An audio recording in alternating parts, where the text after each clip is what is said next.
Good evening, and thank you very much for your patience. It's tough with 6 candidates. They can't all be in the same place at the same time. Busy schedules, so we appreciate your patience, and it's great to have everybody with us. Welcome to the Whistler All Candidates Meeting 2021, hosted by the Whistler Chamber, Pique Newsmagazine, and Arts Whistler. We're coming to you live from the Maury Young Arts Centre. I'm Mo Douglas. I'm the Executive Director here at Arts Whistler, and I'll be your moderator this evening. As always, it's an honor to acknowledge that we get to live, work, and play on the shared unceded territories of the Squamish Nation and Lil'wat Nation. We honor their language, culture, land, and traditions. So we are delighted to be able to host this online Whistler All Candidates meeting ahead of the federal election on September 20th. We can't really call it virtual because there are some real people in a room together, which is rather exciting. We have 4 of the candidates with us here, and due to travel limitations, you will be seeing 2 of the candidates. Doug Bebb and Gordon from the Rhino Party will be with us by video. So tonight you will hear from all 6 candidates from recognized political parties who are running to represent us in West Vancouver, Sunshine Coast, Sea to Sky country. And you'll have many chances to ask questions via Slido.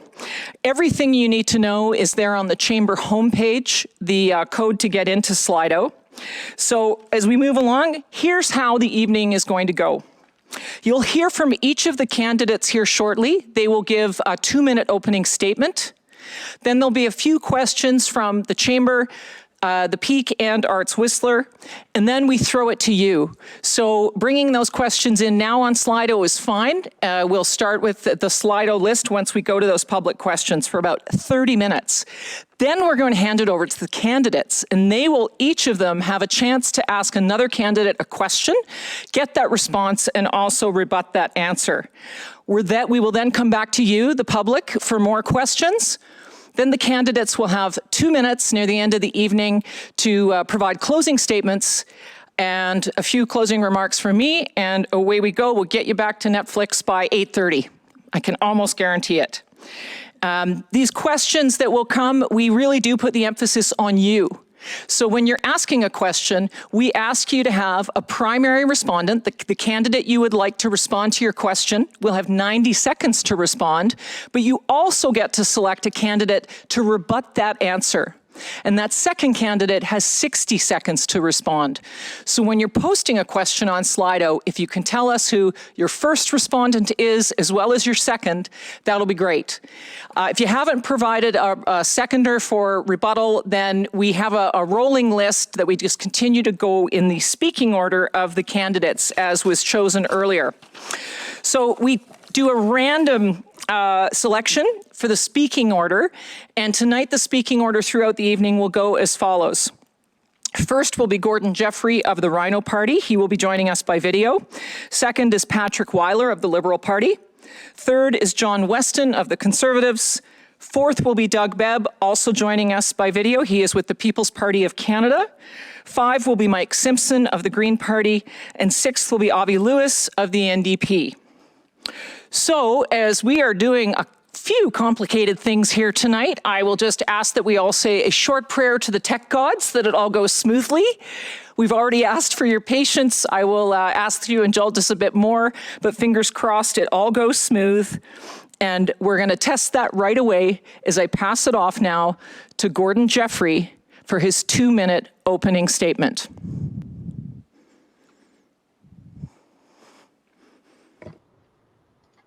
Thank you. Why are we going through an election right now? The Liberals think we're such naive morons that we believe them that it's to establish the direction Canadians want COVID recovery to take, that it's necessary to get past the obstruction in the House, which is confusing because it's their own party obstructing proceedings by endlessly filibustering the House of Commons. At least if they're running out the clock in the House, it means they're actually in the House. Between 2 months summer vacation, proroguing Parliament, election breaks, I'm starting to wonder if they're actually earning that $186,000 a year plus benefits, plus the $3,000 raise they give themselves every year. Not to mention whatever kickbacks they're taking on the side. They've threatened pandemic elections for a year now, using it to bully the other parties and abuse the democratic process several times in order to get bills passed by turning them into matters of confidence in the House. These are not the actions of a government that respects democracy, other views, or even its own people. These are the actions of conniving opportunists and power-hungry wannabe tyrants. Elections are exhausting. We're already collectively running on fumes. You know what else elections are? Costly.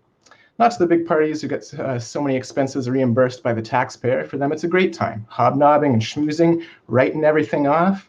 Who pays for all those fancy election dinners and hotel rooms in the end? Well, you and I pay for some of it. Jill and Joe taxpayer get the privilege of viewing political ads ultimately paid for with their own tax money.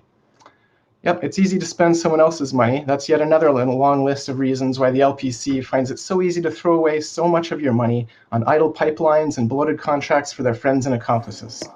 30 seconds.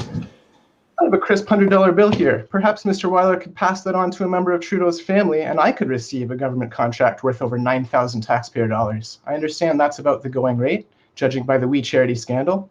Nothing the conservative or liberal gentlemen say here tonight means anything, because it's all built on a foundation of lies and corruption. Thank you. Thank you, Gordon.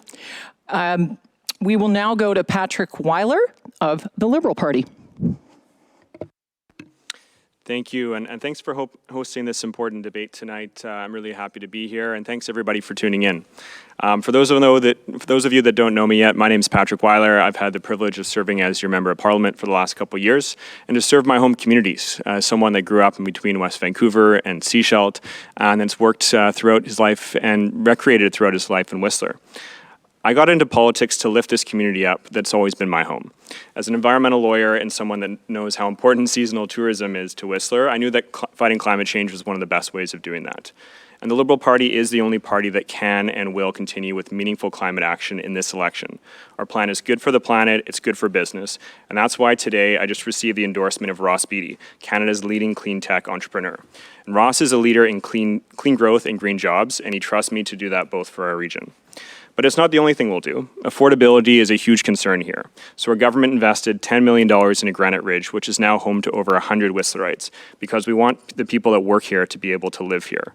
We're also proposing to support tourism businesses with a 75% wage subsidy up until the end of March.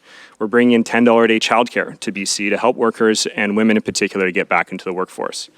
And we want to extend the hiring benefit to make it easier for businesses to find workers, because I know that's a huge challenge right now. And I'm running again for the Liberal Party because we're the only party that can and will act on these things. We're the only party with a fully costed platform. We're the only party who's shown our work on their climate plan and every other plan. But throughout the pandemic, I couldn't come here, and that was hard, but I was here virtually all the time. I was a regular at the Chamber's meetings, and I helped people and businesses plug into the programs they needed to stay afloat and to stay healthy. So I am Whistler's voice in Ottawa. I brought over $130 million into the riding in just the last 18 months, and that's not even including the $647 million salmon recovery package. I'm in it for you because this is my community and I've spent my whole life here, and I want to lift it up. Thank you. Thanks, Patrick. We'll now go to John Weston of the Conservative Party. Thank you, Will, and sponsors. Well, friends, I'm so proud of the way we worked together when I represented this community and passed for 7 years as your member of Parliament. Welcome to the Zoom era. Grace. Okay, away you go. Thank you, Mo, and sponsors. Friends, I'm so proud of the way we worked together when I represented this community and passed for 7 years as your member of Parliament. Then we had 3 offices to serve you as opposed to the 1 office that's sometimes open now. During the Olympic and Paralympic Games, Nancy Green-Rain and I sought to lift the level of physical and mental health for all Canadians. That led to National Health and Fitness Day, now proclaimed by 500 cities, and Bike Day and Ski Day on Parliament Hill. Together, I worked with your mayor and local leaders. We brought funding for Millennium Place, for Warka, for Crankworks, for tourism through Destination Canada. And it was with Monty Solberg that we looked at the work permit issue and made sure that people who came to Whistler to work could extend that work permit for an extra year. As recently as 2 months ago, Canadians were focused on getting out of the pandemic as this government bumbled its way through vaccine rollout. People were already unhappy with the Liberal government, but they had other things to worry about, like staying healthy, keeping a job, finding a job, or keeping alive a business on life support. But things changed when Justin Trudeau called his selfish, unnecessary election. With increasing disgust, Canadians were forced to focus on what's wrong with this government. If you ask what is my biggest surprise about this election, it's the pervasive and dramatic desire for change. Trudeau had 6 months to evacuate Canadian citizens and allies from Afghanistan. Instead, he prepared for an election. He had 6 years to fight climate change. Canada's emissions got worse each year. He promised to deliver change through 94 Truth and Reconciliation recommendations, but didn't even deliver drinking water. He had 6 years to get our finances in order, but single-handedly created a bigger national debt than all previous PMs combined. After 6 dismal and wasted years, Canadians have learned 2 things from this Prime Minister. Sentiments are not actions, promises are not results, and people in this riding know it's time for a change. Thank you, John. And now we're going to go over to Doug Bebb of the People's Party of Canada. Well, good evening, everyone, and thank you all for coming. Special thanks to Melissa Pache, Chanel, and to Maureen for putting this together. And doubly so because at the last minute, they were able to add a Zoom component to allow me to be present here tonight, even if only in virtual form. My name is Doug Bebb, and I'm the People's Party candidate for this 44th Canadian general election.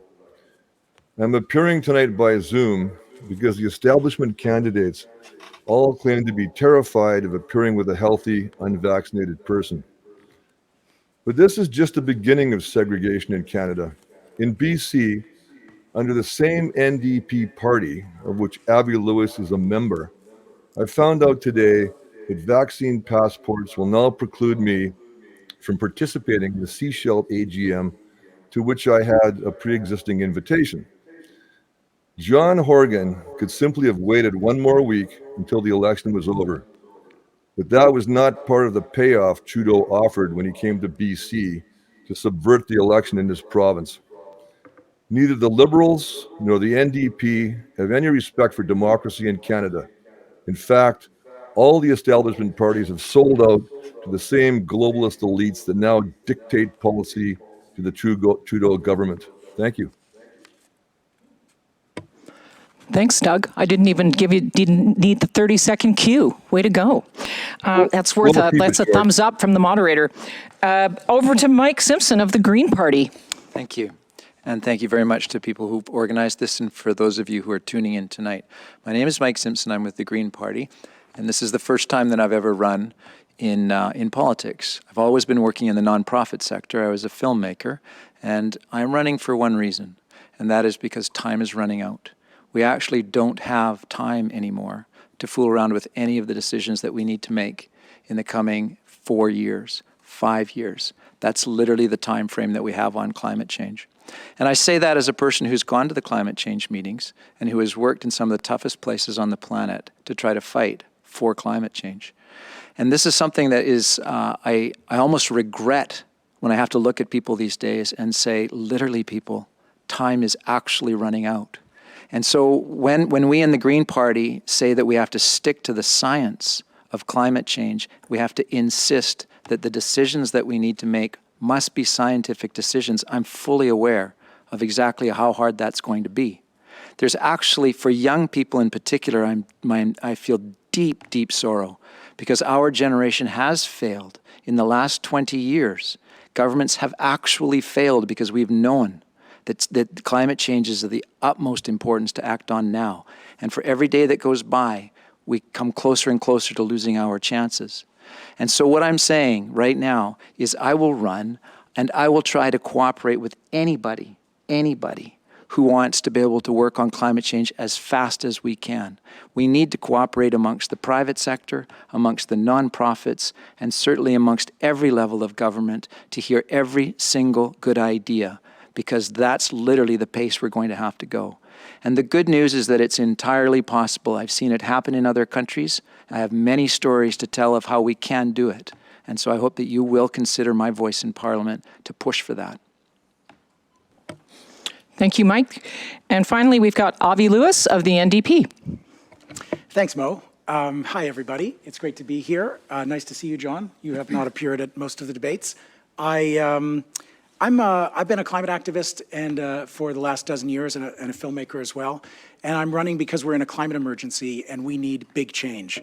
we're going to talk about a lot of policy, and that's my shtick. We need a Green New Deal for all as the pandemic recovery. But I want to revert to my television host personality briefly at the outset and just do something different and just name some of what you're going to hear tonight. Patrick's Liberals are running scared. This is like a preview of the debate. They're failing in the polls. It was a really risky gamble of an election for the Prime Minister. And so he's going to be attacking John and John's policies because the Liberals always do the same thing. They try to scare the NDP vote back to the Liberals at the last second in fear of the Tories. So we got the strategic voting argument. That's what we'll see from Patrick. John's going to keep his head down, keep hammering at the Liberals because the Tories are doing well. And that's his shtick. He wants to drag us back to the Harper years with a non-climate policy, and that's John's thing. He feels like maybe the Tories might be leading, and so he'll concentrate his fire on the government, which is fair. Mike, you're going to notice, has a bit of a fixation with me, and he's going to try to hang me on the record of the NDP government here in British Columbia. So I want to assert from the start that I know a lot of you are disappointed in some of the actions of the BC NDP government, and I have been in public life for 30 years, and I'm not going to walk back to positions that I've long held. I've always been against Site C. We can't have any LNG, let alone any fossil fuel infrastructure. In fact, we need a managed decline of the fossil fuel economy in order to meet the climate challenge, and we cannot cut down one more elder of the forest. So let's, keep in mind that we do have an opportunity to unite the Green progressive vote. Yesterday, I launched a program called Greens for Ovie, where 100 former Green voters, workers, federal candidates, provincial candidates, Alexandra Morton, the great Mike Douglas of Whistler, all endorsed me because we can connect the progressive Green vote in this riding and beat the Liberals. Thank you. Thank you, You gotta Avi. push your button, Mo. Yeah, that's good. Okay. Well, thank you, everyone, for your opening statements. And before we move on to questions, I just would like to say to each of you, all 6 of you, on behalf of the community, regardless of what happens in this election, these 6 gentlemen have put themselves out there. It is not easy to run an election. It's not easy to hear what each of them says about their parties. And they do that for our benefit because they care about our communities and they care about this country. So before we get into the heat of it, I simply, on behalf of all of us, want to say thank you for running and thank you for taking us through this process because Canada still has a great democracy and you are all seriously participating in it. So thank you for all of you choosing to run at this time. So folks, we are going to now move into questions. It'll start with some questions from Pique Newsmagazine, the Chamber and Arts Whistler. How the question segments will go essentially all night is a question will be directed to a candidate. They will have 90 seconds to respond.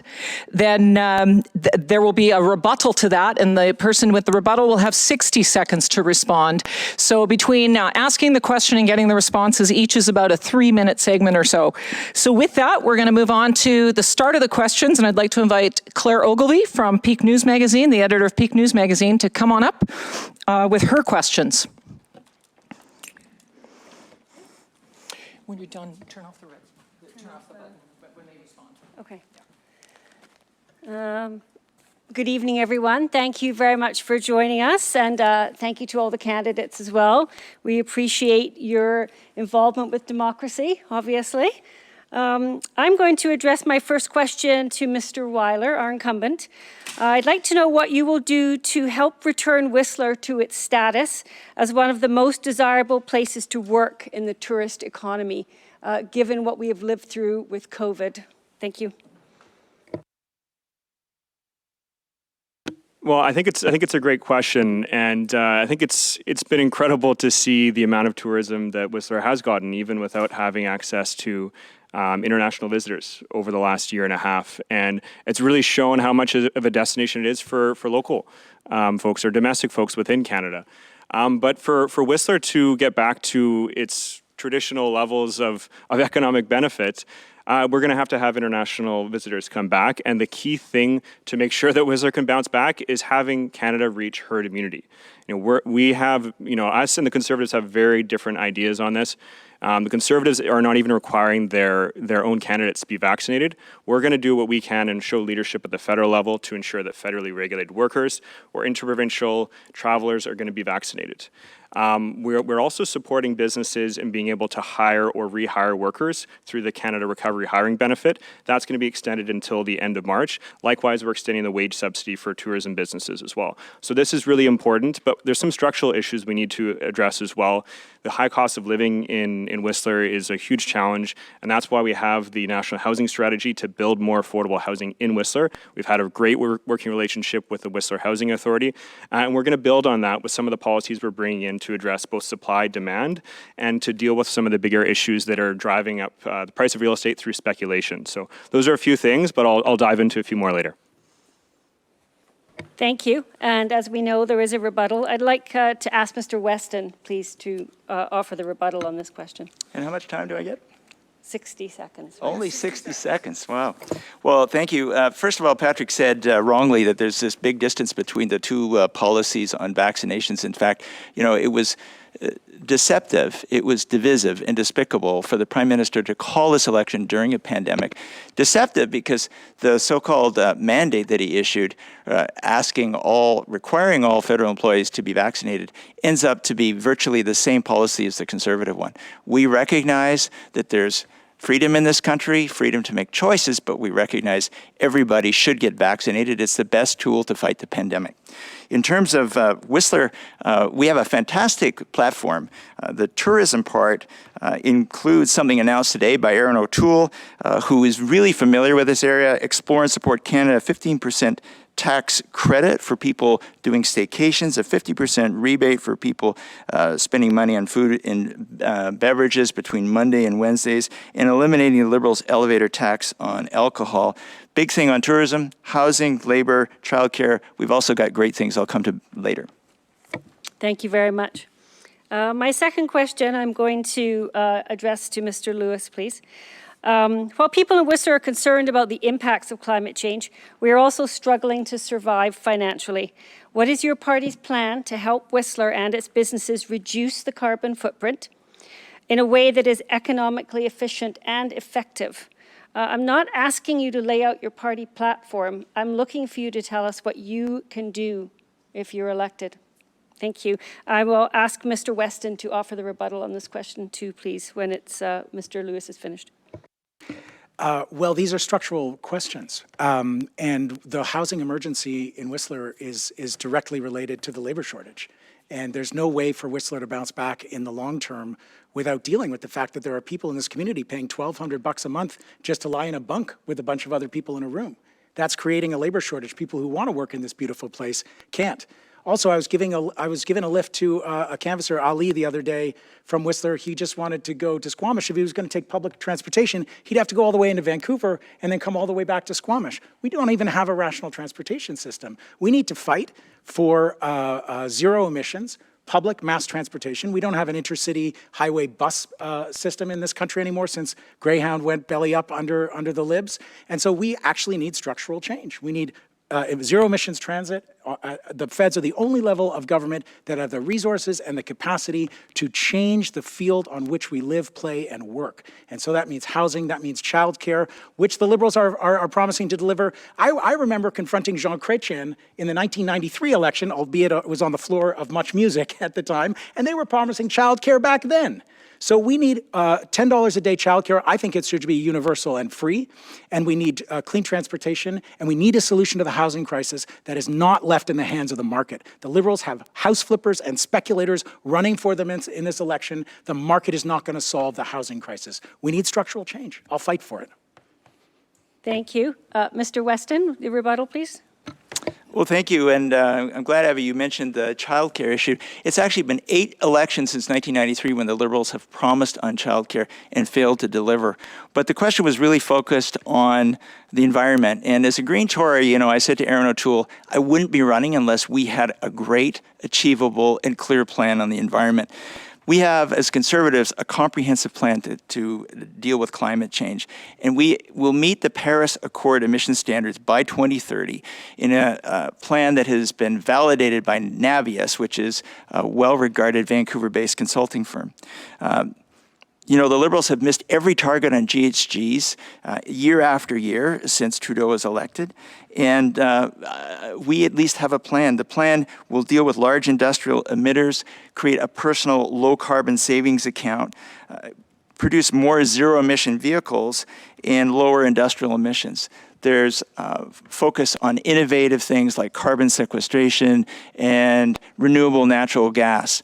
So we're going to hit those Paris Accord standards without sacking the economy. Thank you. Mo, back to you. Okay, great. Thanks, Claire. And now we're going to pass it over to Melissa Pache, the CEO of the Whistler Chamber of Commerce. Good evening, everybody. Thank you for joining us this evening. Glad you could all make it here. A couple questions I want to ask. So the first one is, Whistler continues to deal with critical challenges in attracting skilled workers in most sectors, most significantly in tourism and hospitality. The availability of workers has worsened since the beginning of the pandemic. Economic growth is dependent on the availability of skilled workforce. We can only be competitive by continued investment in and maintenance of the highest standard of human capital. So this first question is for John Weston, and a rebuttal from Albie Lewis, please. What role would your government see for temporary foreign workers? Is there a potential to reform or renew this program? And do you have any plans to introduce new programs to bring new labour into BC? Thanks, Melissa. You know, when this question first Thanks.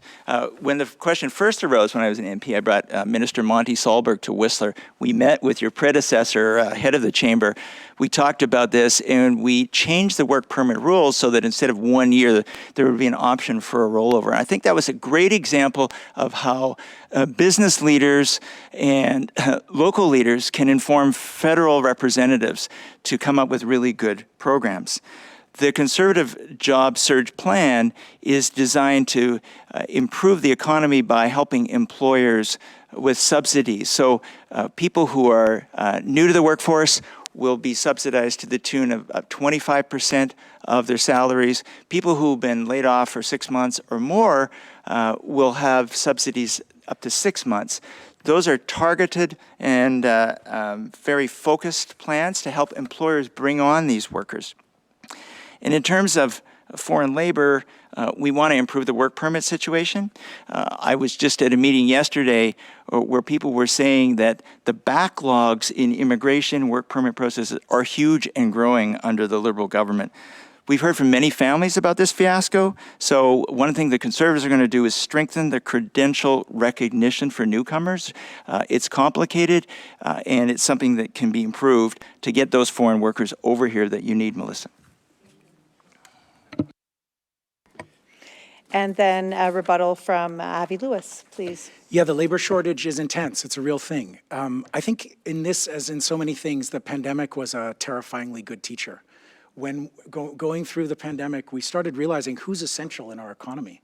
And we suddenly just learned about supply chains. We thought about who touched the things we touched, and our hands and washing our hands brought us back to the people in the warehouses, packing the boxes, to the people picking the food. Temporary work permits and temporary foreign workers keep workers vulnerable and exploited. I believe we need more foreign workers, and I believe that the Immigration and Refugee Board system under the Tories and the Liberals is incredibly corrupt, unfair. The backlogs have existed for decades. Migrant workers' organizations are calling for status on arrival. We need more people, and we want them to build the country like previous generations of immigrants have. And that means status, but Jenny Kwan, the immigration critic for the NDP, has been clear in the House of Commons on this. You give status on arrival to workers, and we have people who are genuinely welcomed into our communities, who put down roots, who bring up their families, who contribute for a lifetime in our society, not exploited temporary workers. Thank you very much for that. My second question is on economic recovery and innovation. And the first question is going to be for Albie Lewis, and then a rebuttal from Patrick Weiler, please. Some sectors, notably tourism and hospitality, have not yet fully recovered from the impacts of COVID-19. Many businesses continue to feel the impact of the pandemic and need support to navigate the current environment, in particular seeking help to access a pool of skilled workers which to hire and train. In addition, the temporary income support to assist Canadians during the pandemic are having a negative impact on businesses filling their staffing needs. So if elected, what will be the economic priorities for your government to help small businesses recover from the impacts of the pandemic and help them grow in the future? Avi? Thank you. What we've seen from the Liberal government is not a focus on small businesses, but a focus on the largest, most profitable corporations. And so we've had the billionaire class during the pandemic in Canada increase their wealth by $78 billion. There was a wage subsidy that the Liberals introduced during the pandemic that they brought it in at 10%. They thought 10% of people's wages would be enough to sustain them. Within days, the NDP, in a minority government, holding the balance of power, had pushed that to 75%. But we told the Liberals at the time, you better put strings on that money. Otherwise, profitable corporations, financial institutions are going to stash it away. And that's exactly what happened. The Liberals hand out billions and billions of dollars to their friends in big corporations, and they increase share buybacks, executive compensation, no strings on the money. The NDP will put the focus on small businesses by investing directly in the tourism economy with supports for small businesses, and more importantly, the supports in universal public services that small businesses rely on. Not just childcare, but pharmacare. A proper pharmacare program, again, which the Liberals have been promising for many, many years, would save $600 an employee for every small business. And that's the kind of program, universal public services, that actually benefit small businesses and not the largest concerns, which have received tens of billions of dollars under the Liberals, money we can't afford. By the way, the NDP would also introduce a wealth tax to try to rebalance our dangerously unequal society, and people with too much money can give a little bit back. Thank you very much. Over to Patrick Weiler. All right, I'm going to start by correcting a bunch of things that were said that were just patently untrue and false.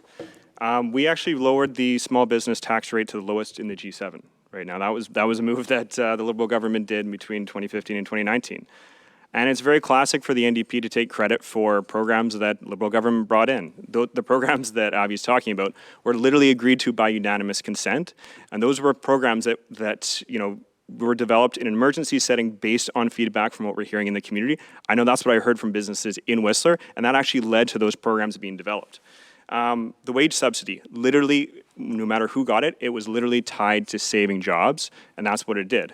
Pharmacare, we've already signed our first pharmacare agreement. It's with PEI. We're working for BC to be the next one. The Hodgkins report said we'd implement over 2022 to 2027, so we're actually ahead of it. For workers, as the holiday working visas now opened up, people can start coming here. I mentioned the temporary income support; those are winding down. We're going to keep up the wage subsidy for businesses in the tourism sector and provide support for arts and culture to match the cost of tickets for places that are still operating under lower capacity. Thank you, Patrick. I'm back, everybody. I am, on behalf of Arts Whistler and the arts community, will ask one question in regard to the arts. The first responder, I will ask that to be Patrick Weiler, and I will get Albie Lewis to rebut that answer. Particularly through COVID, especially in the early days of isolation, the importance of the arts for community, for well-being, for mental health was one of the places the entire country turned. And as people found themselves in difficult financial situations, the food bank fundraisers, the community fundraisers became centered around the arts. And it was often those artists and performers, in some ways with the least to give, who lost their incomes, were there to support the nation, really, community by community. Shortly after that, funding started to flow to the arts to help support all the challenges that had happened to us, like empty houses, et cetera, during COVID. And that's been greatly appreciated. But we constantly are fighting for funds. And ironically, the kind of money we need to have a successful arts community in this country happened during COVID, where our worth was proven. So as we hopefully are moving out of this pandemic over the next several months, what will the Liberal Party do to ensure that arts funding is actually maintained at this increased level, which starts to hit the reality of what arts organizations actually need? Well, I just want to first recognize that the last 18 months have been very, very difficult on everybody. And I don't know what we would have done without, arts and music to get us through this. And it was a tremendous impact to people that work in the arts and cultural sector. And a lot of people were literally unable to do their job because of the pandemic. And so that's why we brought in supports like the Canada Emergency Response Benefit, which primarily, which helped a tremendous amount of people that work in this sector when they had no other income.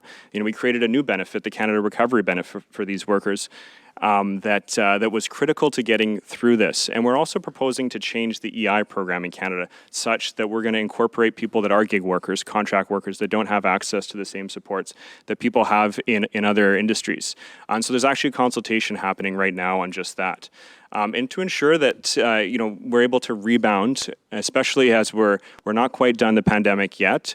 I mentioned this in my previous answer, but we're going to match the cost of tickets for businesses in the arts and cultural sector while they're still operating at reduced capacity, because we want, in order to have the economic rebound that we have, we need to have it in all aspects in our economy, particularly the sectors that are hard hit. So that, including extending the wage subsidy, is a way that we're going to do that as we look to build back better. And I will also say that there's about $500 million in this year's budget that goes directly towards supporting the arts and culture sector as well.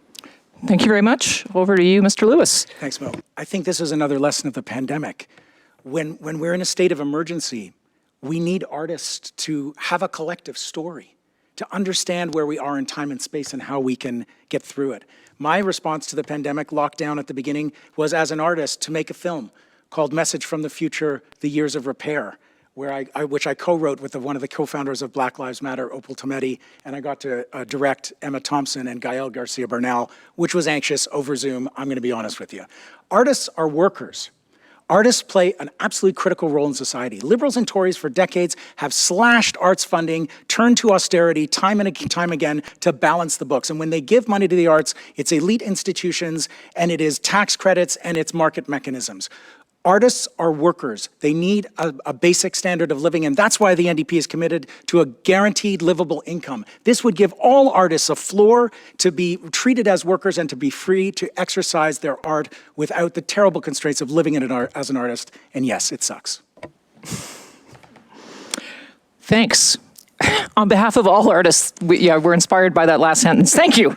It just brings it on home. There you go. But now, this is very exciting for all the folks watching at home. It is now your turn, where I will be turning to Slido, the questions you have sent in. In addition to feeling free to submit your own question, I want to remind you that with Slido, you can also vote on a question. So if you like a particular question someone else has asked, then please vote on it. It moves it to the top, and I will be as democratic as possible in selecting those questions. If there are questions coming that are repetitive or have been answered already essentially by a candidate for the benefit of getting a wider range of issues forward, it might be skipped, but we will track certainly the various issues being covered. So with that, right off the top, as mentioned, if there isn't a rebuttal mentioned, just the first question, I will assign it from the rolling list. So right off the top, with a vote right now of 8 questions, the first question is for Patrick Weiler, which means I will be going to you, Gordon, to rebut. And I will mention, because there is a delay out there to you folks in digital land watching at home, and Doug and Gordon are experiencing this too. I will wait till you start to speak to start the timer, because I will know then that you've heard the response from Patrick in this case. And so, Andrea, do you have that? We'll wait when he starts speaking, we'll start the timer. So with that, Patrick Weiler, why should we re-elect you as MP? I feel like that's a little bit of a lob ball, but thanks for the question. I've been the hardest working MP this riding has ever seen. I've taken over 1,000 meetings in the last year, and I've found new ways to engage people when we had to still stay 6 feet apart. So I've tried to be everywhere all the time. I mentioned I've been able to deliver over $130 million in infrastructure and programs to this riding. And I've been able to deliver on things that matter not just to our riding, but our entire province. I'm the chair of our caucus in British Columbia, which means I was elected by all of our caucus in BC. And I've been able to advance things like getting a salmon recovery package for our province, which is the largest recovery package for any species in our country's history. I helped bring in also a new regional development agency for British Columbia, which is going to create opportunities for parts all over our province, which is going to allow areas where their economies are in transition, whether that's from aquaculture, whether that's from forestry or energy, to have other opportunities and have the federal government be a partner to do that. As someone that's grown up and lived in this riding almost my whole life, I know it like the back of my hand. I got family in Whistler. I come up here all the time. I know how important the tourism sector is because my father owned a tourism business in Whistler. And so what I'm going to propose to you is I'm going to continue to be the hardest working MP this riding's ever seen. Be there just as I have been for the last 2 years to support businesses and to support individuals and keep advancing on the things that matter to Whistlerites. Thank you. When you're ready, Gordon. Yes, you may find this hard to believe, but I think you should not re-elect Mr. Weiler. You should instead elect me as your representative. Not only do I have fresh and interesting ideas, I am beholden to none. That's the bottom line. I am only here to represent the people, whereas Mr. Weiler is beholden to his party. He is whipped to the extreme, as all other Liberal MPs are. He will try to deny this and say, "Oh, I'm only whipped on certain issues like the party platform and votes of confidence." What does the party platform encompass? Pretty much everything. So yeah, pretty damn whipped. Thank you. 20 seconds. Oh, you're good. Okay, lovely. Thank you. Mo, Gordon's the only one drinking a beer. I just want to celebrate him for that. He's the smartest guy in the room at this point who's not in the room. I'm going to have to make sure that does not eliminate our liquor license there, Gordon, but good for you. Not in the room, Mo. He's not in the room. He should be okay. Okay, so this next question is coming to John Weston. It did not name a rebuttal person, so in going in order, Patrick, you will be rebutting this answer.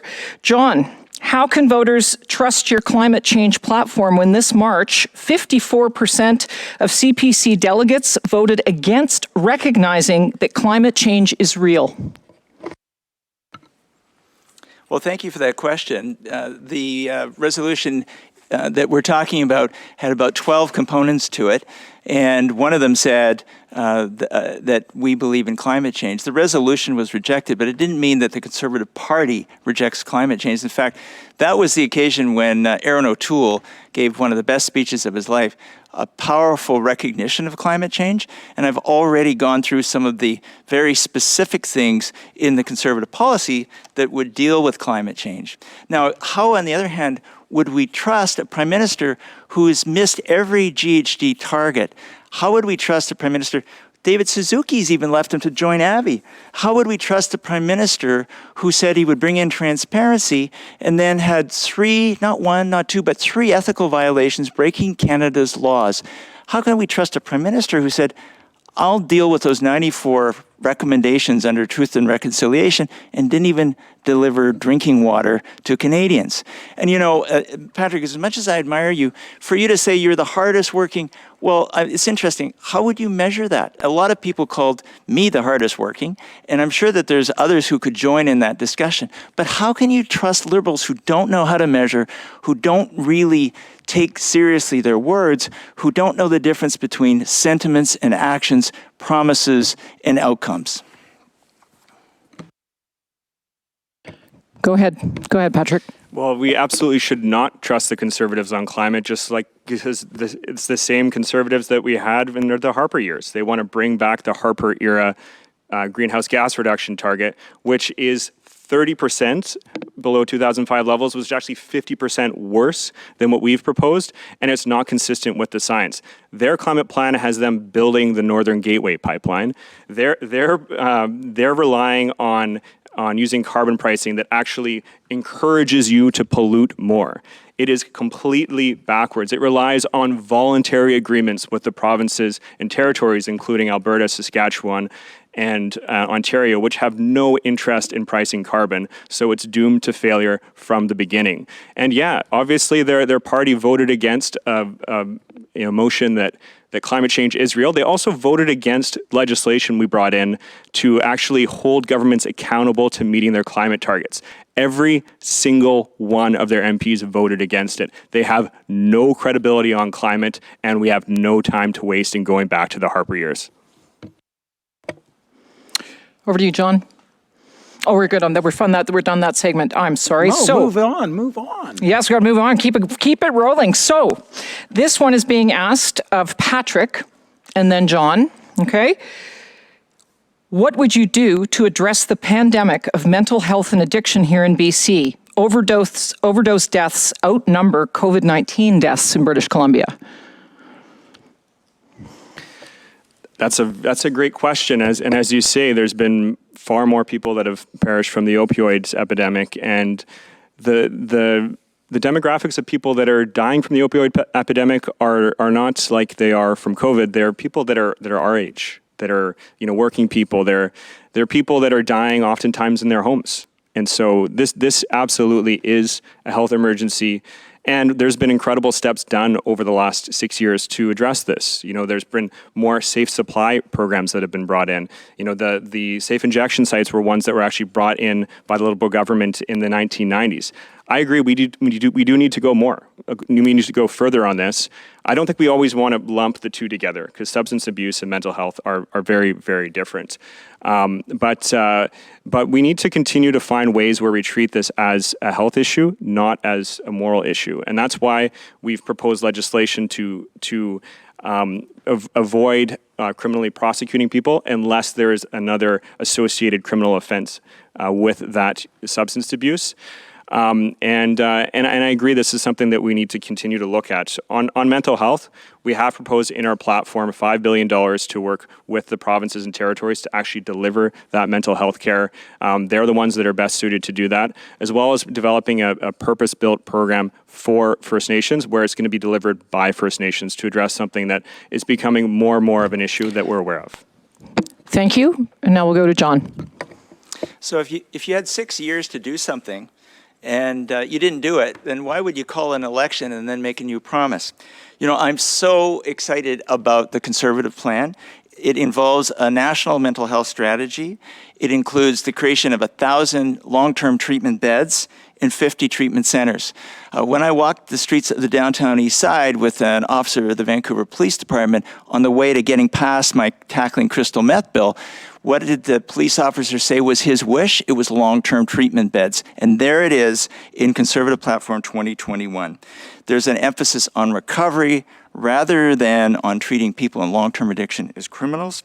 And I have to say, this is a personal thing for me. I mean, I launched the Canadian Health and Fitness Institute, whose goal is to make Canada the fittest nation on earth by 2030, going way back to the beginning of the Olympic Games when Nancy and I got going National Health and Fitness Day.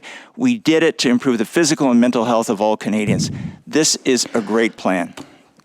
Thank you, John. Okay, this next question is for Albie Lewis. It did not come with someone for rebuttal, so going down the rebuttal list, it will go to John. Albie Lewis, if elected, will you commit to ending new fossil fuel projects, phase out fossil fuel production/use, and end fossil fuel subsidies? Yes, I commit to that.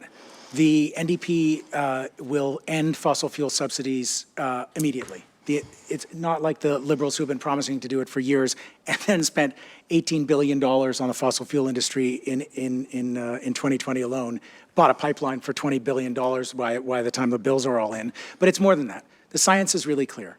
To slash emissions by 50%, by 60%, as Mike's party has, or more, if we start thinking about our global responsibility to our climate debt, we need to get off fossil fuels immediately, and we need a managed decline of the fossil fuel industry. I mean, the science is absolutely clear on that. And that means that we need to do it with a government that takes care of workers and not big corporations. And that's the NDP. From the time of my grandfather in the 1930s in the CCF, on, the NDP has been the party that has the interests of working people at heart in everything that we do. That's why we can do a Green New Deal in a way that benefits working people in their daily lives immediately as we get off fossil fuels in a big hurry. In 2015, the election of 2015, I was in the social movement space with many other climate activists who were in a panic that none of the parties were talking about the climate crisis in 2015. And we launched the LEAP manifesto that said exactly that. No worker left behind, but get off fossil fuels immediately. It's an existential imperative. And I commit not just to pushing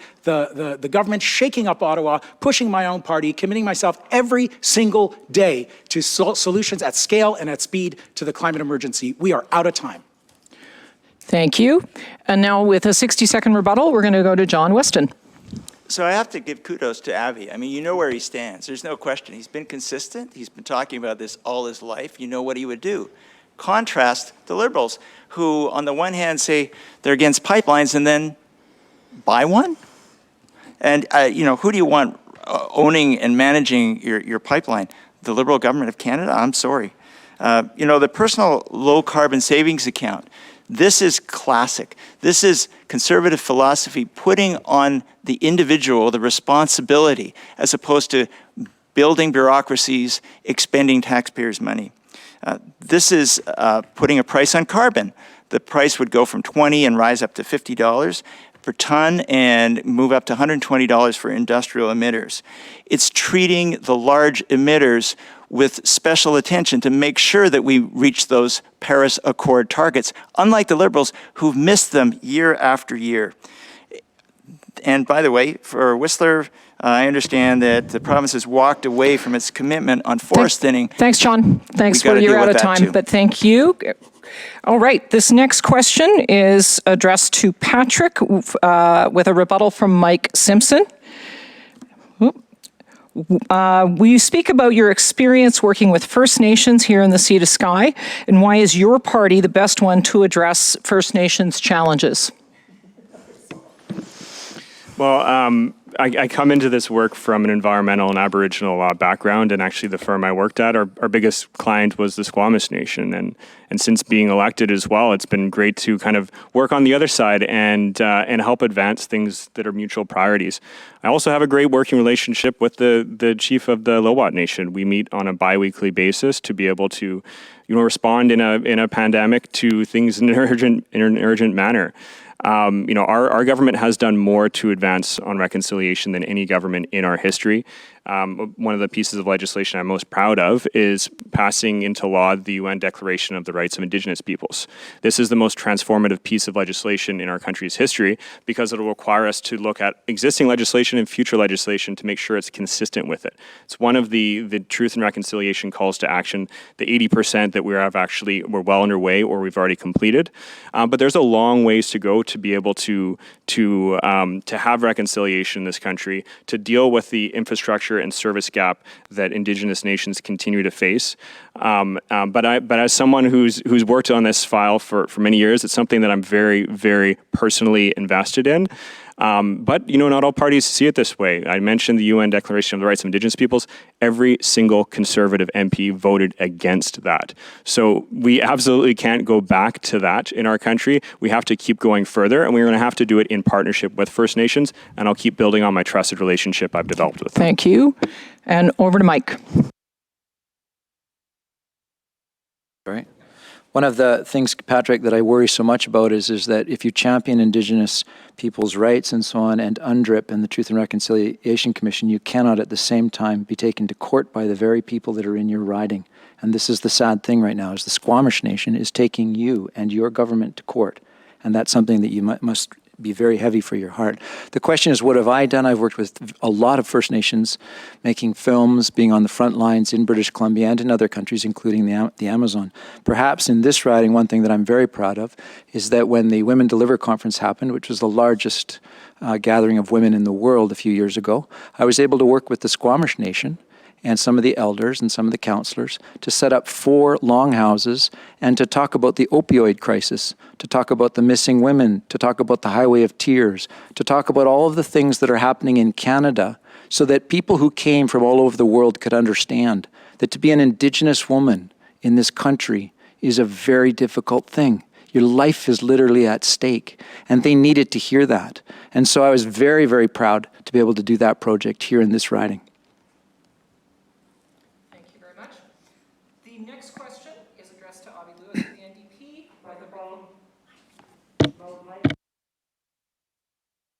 Thank you. Sorry. Yeah, this is the red button. It's very tricky, the red button, everybody. I wonder if there's red buttons at home. Try it at home. Try to play along with me. Red button is now on. So this question is directed to Albie Lewis from the NDP with a rebuttal requested from Mike Simpson of the Green Party. Albie, what will you do for public transport between Mount Currie and Squamish? Will you look into using the train tracks we have? Excellent question. There's whole movements of rails to trails and using old railway beds around the world and around Turtle Island that needs to be looked into. This is a federal election, and it is an appropriate time to talk about the role of the federal government that has the power and resources to actually take solutions to scale. I'm excited that the NDP would just announce this week that we would double the amount of money going to municipalities for local infrastructure, which would make available $22 billion a year immediately. And that means that a project like that could happen. What we need is, and this is something that has really come home to me in getting to travel around this big, beautiful riding and meet so many people in community organizations. We have the solutions right here. And the question is a perfect example of that. There are innovative solutions, brilliant solutions here. What we don't have is the resources. Your poor Whistler Council, and in the Sunshine Coast where I live, we know what we need to do for our water crisis, for our transportation crisis, but the solutions are at scale and at speed, and we're dealing with the climate emergency too when we talk about clean transit. So yes, I would absolutely consider that, and I'd love to meet with the folks who are thinking about that so that we can leverage, at scale federal resources for local projects. And all of the crises we face, housing, transit, and the water crisis where I live on the Sunshine Coast needs to be addressed by a Green New Deal, 21st century infrastructure that is driven at the local level and funded from Ottawa. Thank I want to go shake those dollars. Thank you, Albie. Thank you. And over to you, Mike. Sure. Well said that we do need these things, and we need a train, and the Green Party in our platform is fully behind the idea of an electrified train system and an electrified bus system and a via rail system. We've got that in our platform. The one thing I want to disagree with you on here, Avi, though, is that we don't have the resources. We actually do have the resources. What you have to do is stop spending $77 billion on fighter jets and instead invest that into a train system. We have to stop. We have the lowest in the industrial world corporate tax rates under John Weston and the Harper government. We reduced it from 29% to a paltry 15%. So when you ask yourself, where do we get the money to be able to make a train system like they have in Norway, where you can jump on a train and you can get to the ski hill? Go there sometime and see it. People jump on with their skis and they're at the train hill and at the ski hill in no time.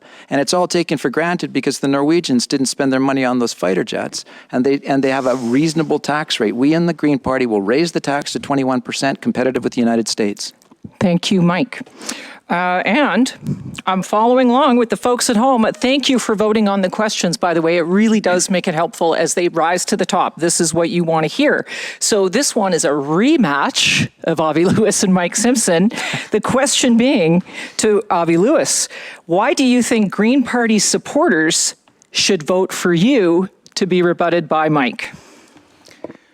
When we get to Patrick's closing statement, he's going to say there's a clear choice in this election. You can choose the Tories or you can choose us to protect you from the fear and terror of the Tories. And I think it is a choice election. John is trying to frame it as a change election to leverage change from the Liberal years and people's disenchantment with Trudeau. Actually, we have a potential to do something historic in this riding, is actually send someone who's a climate champion to Ottawa to take part in a climate caucus and push the NDP and push the entire House of Commons in what will undoubtedly be a minority government if we can unite the Green progressive vote. Last time, the Greens and the NDP, had we been able to combine, would have beat Patrick. This time, the same thing is true. And I think that Greens across this riding, I take absolutely no pleasure in the turmoil that's going on in the Green Party. I think it's heartbreaking. I think a strong Green Party is excellent and important for our democracy. They push the climate conversation and so many other progressive policies. But in this riding, at this moment, there is a progressive environmental community that can win and send a champion to Ottawa. But it means the Greens lending me their vote. as the true climate champion that actually has a chance of winning in this particular election. And that's why so many Greens are coming over, not to wrap themselves in an orange cape. I can barely do that. I'm asking Greens to lend me their vote for this election so I can go to Ottawa and hold the entire system to account the way I've been doing as a journalist for 30 years, this time with the existential urgency of the climate emergency. Thanks, Avi. And Mike. Avi, what you should have done is run for the Greens in this riding. You were asked and you could do it, and you'd be able to go home and sleep, because the bottom line right now is that you put forward a LEAP manifesto and have fought for that very hard. And that LEAP manifesto actually is Green Party policy. Our problem, and I say this to every Green because I know why you're being coaxed to get under the star power of Avi, but I would ask you very sincerely to consider, what is Avi going to do when he goes to Ottawa and is whipped by his leader, who will not say no to fracked gas, who will not say no to the Trans Mountain Pipeline, and is now calling it an asset, something he will consider if he gets into power. The problem is that Avi, you should come and join us in the Greens, get on the right side of history, and then you can have that unification that you talk about. And I would remind everybody in this riding that we had 22% of the vote in the last election, and you had far less, and you had the opportunity to run in a different riding, and it would have made more sense for you to do that. And I won't stoop to the tactics of lending me your vote. I will allow people to vote as they see fit in their hearts. Thank you, Mike.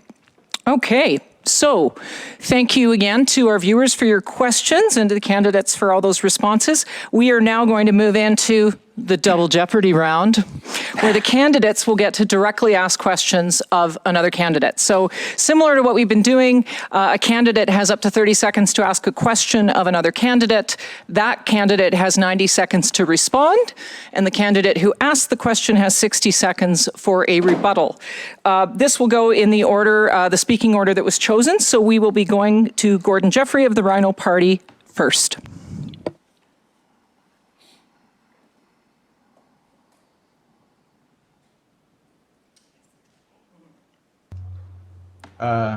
Thank you. I'll be posing my question to Mr. Patrick Weiler of the Liberal Party, and the rebuttal can go to Mr. Albie Lewis of the NDP. And it is as follows. The CRTC is supposed to regulate telecom companies with the interests of the people in mind. Both CRTC chairpersons that Trudeau's cabinets have selected, one of whom being a former telecom lobbyist, as well as both of Trudeau's ministers of innovation, science, and industry, take every opportunity to protect and cater to the big telecom companies, enabling their oligopoly, restricting potential competition, and overcharging hardworking Canadians for telecom services. Last election, your party platform included telecom consumer advocacy, so how do you reconcile the above with your party's actions?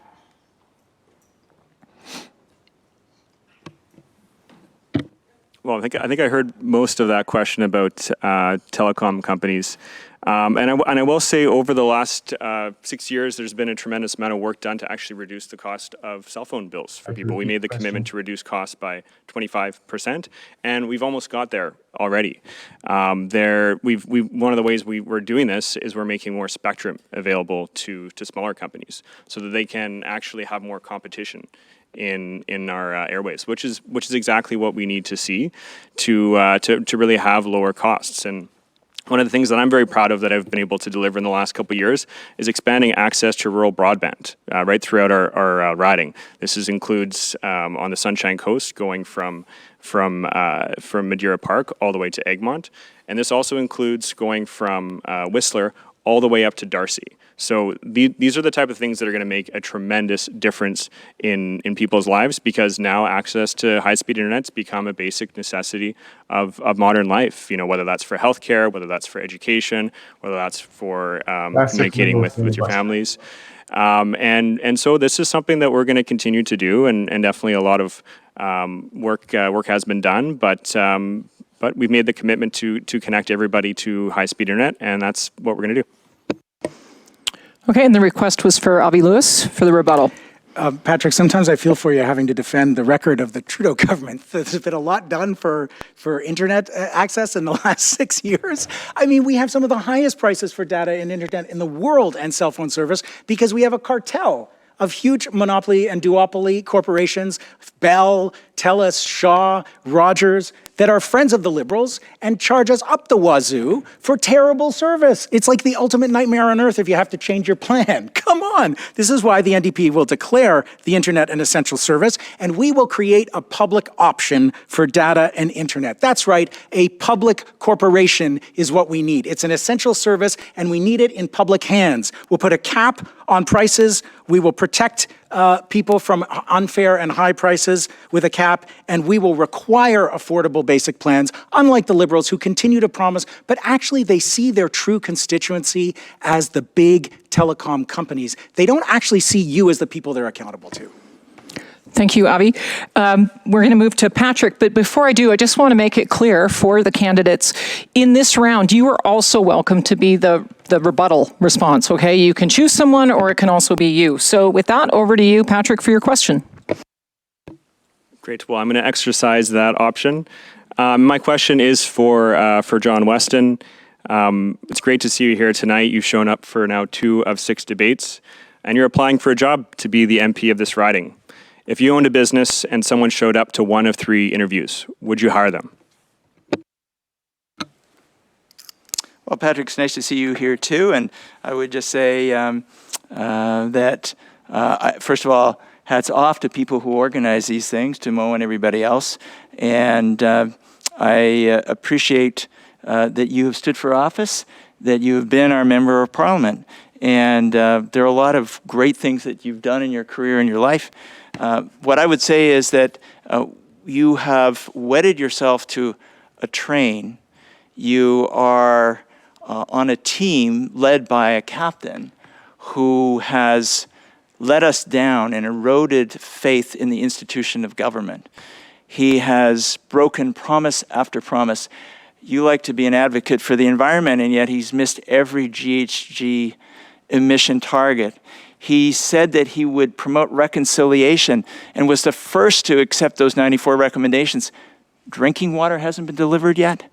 He said that he would bring about transparency and he would open up the halls of Parliament and make it refreshing and bring about the sunny ways, and then committed 3 ethical violations.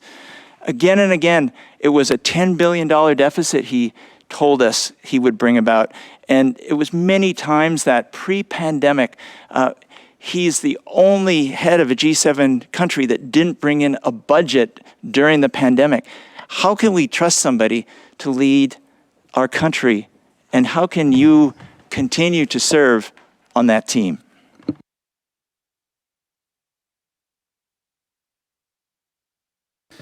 So I can tell you why that my honorable colleague hasn't been here, and I do appreciate his service over 7 years for our communities. But the Conservative Party of Canada is trying to brand themselves as red Tories. They're trying to say that they're committed about fighting climate change, but they don't believe that climate change is real. They are fighting. They're promising that their plan is compliant with Paris, but it's the Harper commitment to Paris. They voted against climate accountability legislation. They voted against legislation to implement the UN Declaration of the Rights of Indigenous Peoples. They are voting for anti-abortion legislation. They are voting against the ban on conversion therapy. This is just things that have happened this year. And that's why the Conservative Party is not showing up. Aaron O'Toole is sitting in his studio in Ottawa. They're not facing the tough questions because they're wanting you to forget what the Conservative Party of Canada is all about. But people in this riding are smart. They'll remember. Thanks, Patrick. And so this is now your chance to ask a question, John. It's your turn. Well, thank you. I would like to ask Patrick where he has been to help the small businesses in Whistler. 250,000 jobs behind the promise in the budget that Mr. Trudeau set. The CERB extended a month beyond this election date to discourage people from working in a riding which desperately needs employees. Where has been this government that has just created a $1.4 trillion debt, threatening to increase taxes and make it even harder for businesses to survive? Okay, well, I first want to talk about the debt. And one thing that a lot of people don't actually realize is that Pre-pandemic, 75% of Canada's debt in its 150-year history was accumulated under Stephen Harper and Brian Mulrooney. And where have I been for businesses in Whistler? I've been here on virtual meetings with the Chamber as much as I could. I've probably been on 12 different meetings, and I've been talking to individual businesses, finding out exactly what they need. Businesses like Whistler Connection that couldn't operate in the middle of the pandemic, I worked with them to make sure they could get the wage subsidy and be able to pivot their business model to things that they could do during the pandemic.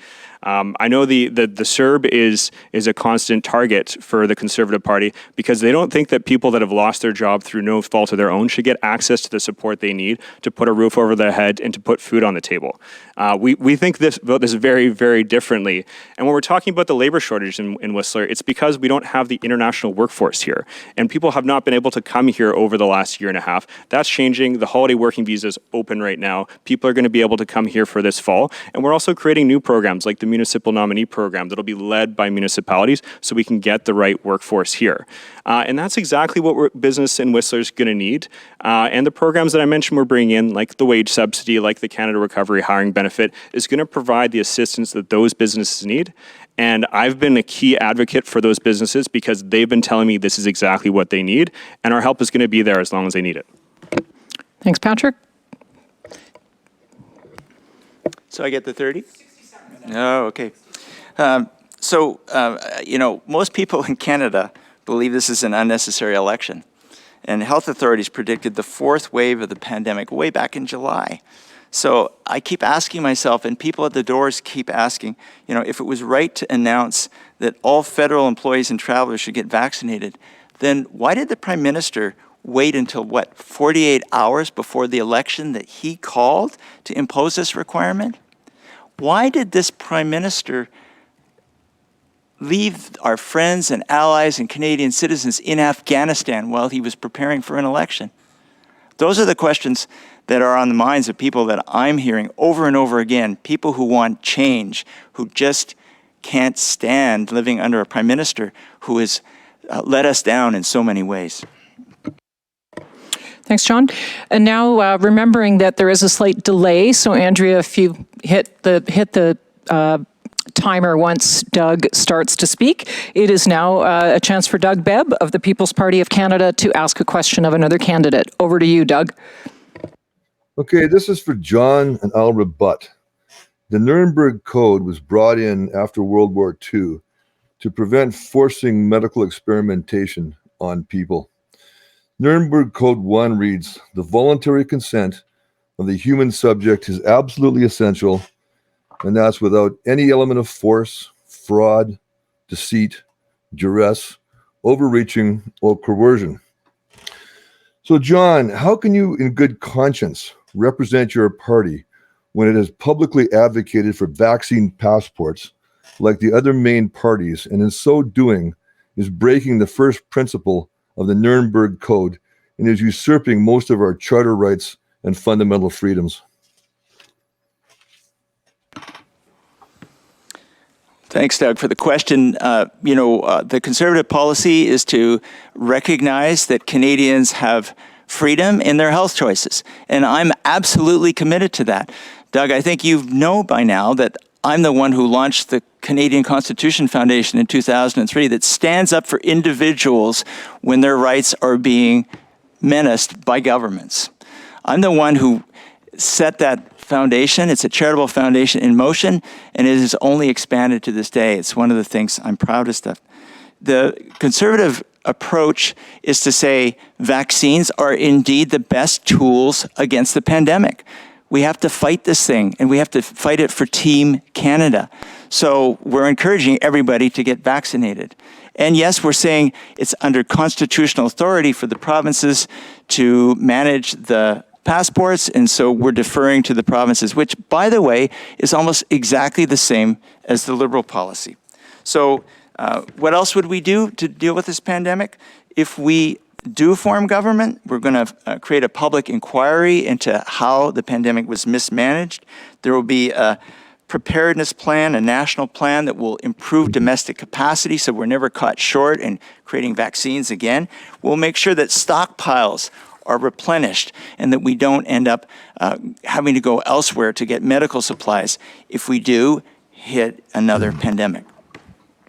Thanks, John. Back to you, Doug. You have 60 seconds. The question was about vaccine passports. I got an echo here. Is this working? We hear you well, Doug. We hear you. Okay, well, the question was about vaccine passports, which is essentially and very different from vaccination itself. Winston Churchill said, and of course, John didn't answer the question of the passport matter. Winston Churchill said, some men change their politics to match their principles, while others change their principles to match their politics.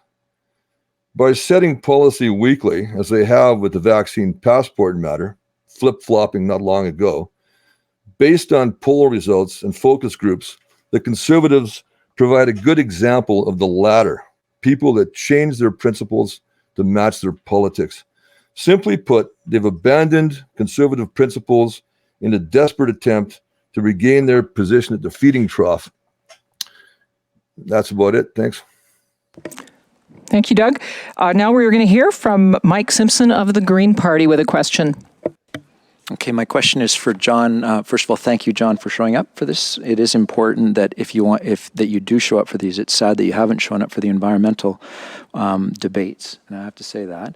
What I'd like to hear from you tonight is how would you answer any Conservative in this riding who feels fiscal policy is important when you were in power? And actually, Patrick's completely right on this. When the Harper government first came into power, there was only a $14 billion deficit, and by the time they were done under you and the Harper government, Canadians owed $630 billion. It was the largest deficit that was ever accumulated in Canadian history. And I'd love to know, because I'm sure any fiscal person out there who thinks that balancing the budget actually is important, how on earth did you justify that? You were in power for that.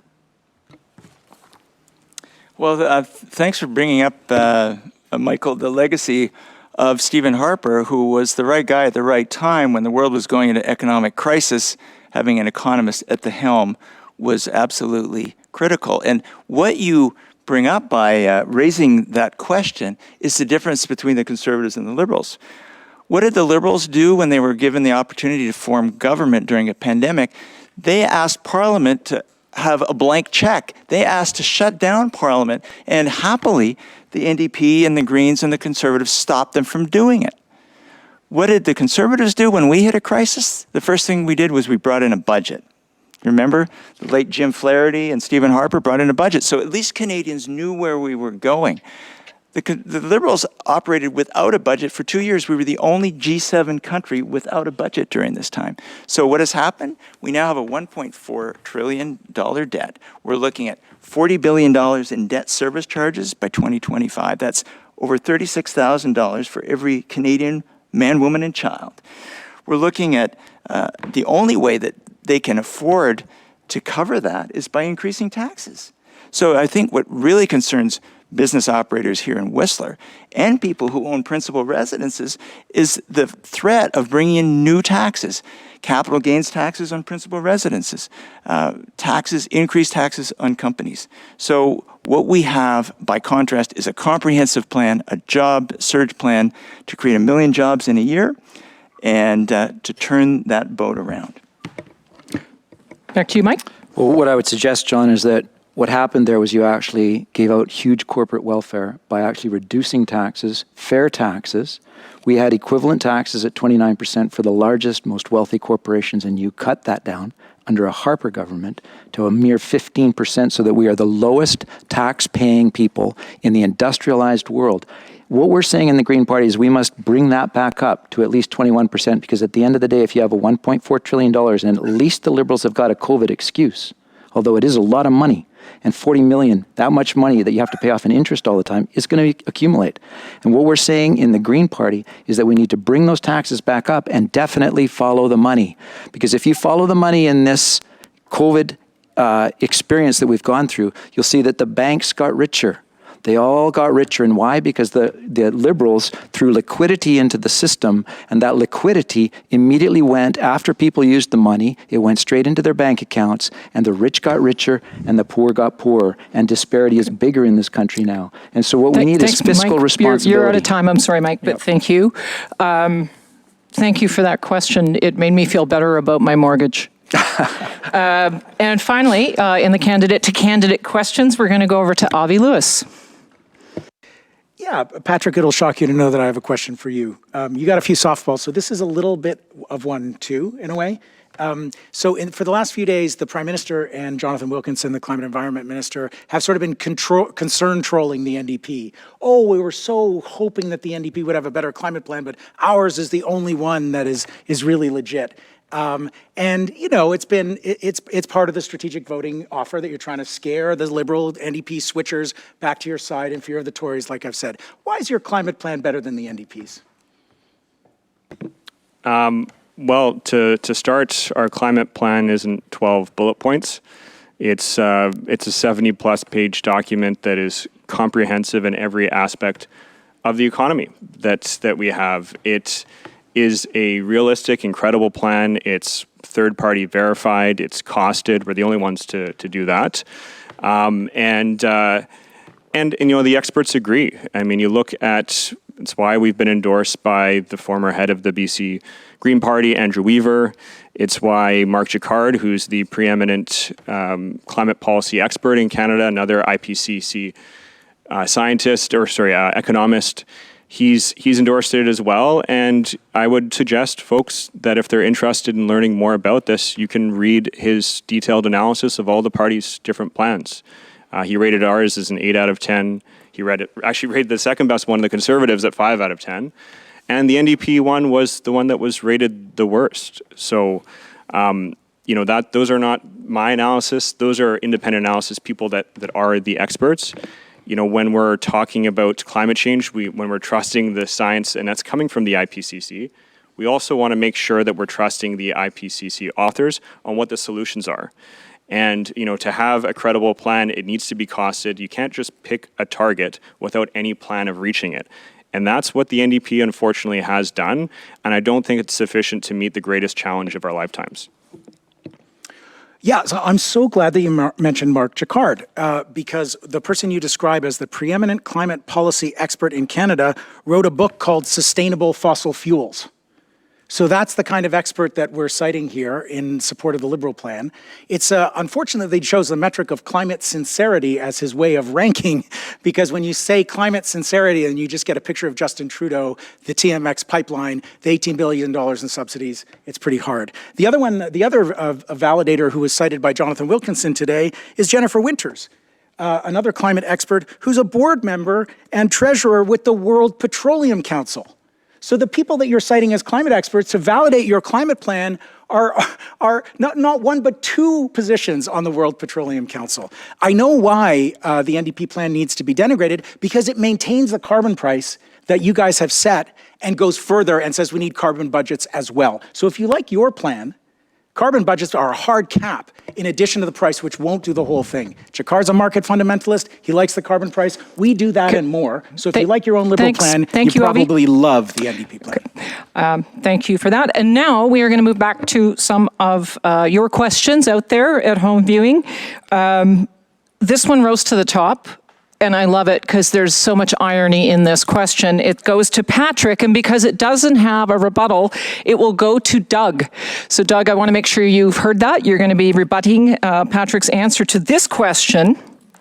What will you do to get rid of cancel culture in Canada? So yes, what will you do to cancel culture? Oh, gosh. I don't even know where to start on this. It's quite a question. You know, I think in Canada we need to do everything that we can to protect free speech in this country. But we also need to be very careful when we have misinformation that's getting out there. And I think that's something that we're not immune from in Canada at all. And we very much see that south of the border, but we're also seeing it creep up in Canada We're seeing that very much in the COVID-19 pandemic, particularly when we're seeing people that are more concerned about what they're reading on social media than what the science and health experts are telling us. So that's something that I'm very concerned about, and I think we need to be very cognizant of that as well. But yeah, maybe I'll just end it there. Okay, thanks. And we'll go over to Doug. Well, I've been writing madly here. I wish I had this question in advance. First of all, we'll repeal all the liberal censorship bills. I think it's C10 and C36, where they're trying to compel speech, to censor individuals on the internet. We will deny funding to post-secondary institutions that curtail the speech rights of their faculty and of their staff. And we will respect the Canadian Constitution when it comes to freedom of speech. We will amend that so that the speech of Canadians will be classified on the terms of the incitement of hatred, of violence only. So it won't be a rule where people will be able to bring action in these human rights tribunals based upon their feelings being hurt. But if there is a threat of violence, then we will have these hate speech laws. That's time, Doug. Sorry, that's time, but thank you. Thank you very much. Yeah. Okay, so the next public question goes to Patrick with a request for rebuttal from John. Patrick, what is your opinion of restricting foreign ownership in BC? I'm assuming that means of property. And what I can talk about is what's actually in our platform, which is having a 2-year ban on foreign ownership of property in our province, or in our country rather, while we're looking at the effect of what that'll be long term, and if it's going to have a market effect on decreasing the cost of housing, which has gotten out of reach for most people. But having some caveats, if it's someone that's going to move here or work here, or for recreational property, that wouldn't apply. And I think it's one of the things that is driving up the cost of real estate, and we need to have a better understanding of it. We've had a little bit better data from some of the things that the province has done on bringing in a speculation tax. I think that's really important. We have brought in, with the budget this year, a non-Canadian, non-resident tax on unproductive use of real estate. So that's another measure that we're working on.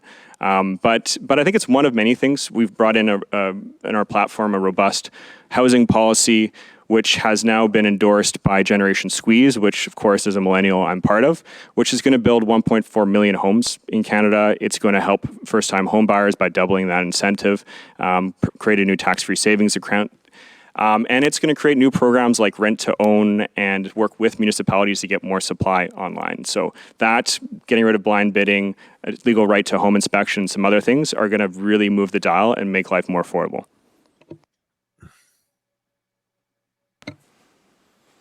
Well, it's classic Whistler, Whistler Housing Authority, Whistler Development Corporation, working hard to solve the housing crisis for people here in the corridor.